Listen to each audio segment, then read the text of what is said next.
આજે ઘરે આવ્યો તો અમારો ફેવરેટ પર્સન અમારે ગેડા સ્વામી નિખિલ. હવે શિયાળો ચાલુ થઈ ગયો છે. હવે તારામથી આવે છે મને કરંટ, એટલે તું મારથી દૂર જ રહેજે. Okay, understand Lucy? આજે હું ફરીથી એકલો પડી ગયો છું. આજે ખાલી એમની ચા આવી છે, મારી કોફી મિસિંગ. પછી નિખિલ ઘરે આવી ગયો અને નિખિલને ખબર પડી કે નિષાદ માટે કોફી નથી મૂકી, તો પછી થઈ ગયું ઘોર યુદ્ધ બે જણ વચ્ચે.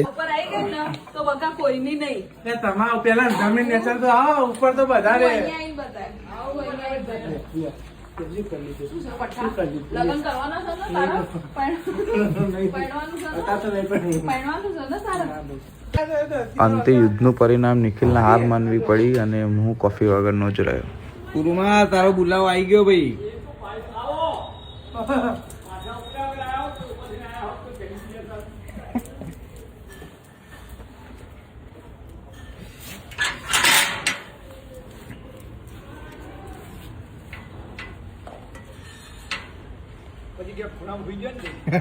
પછી આજે રવિવાર હતો એટલે હું, નિખિલ અને બિંદે અમે બધા જતા હતા ભોળડા દર્શન કરવા માટે.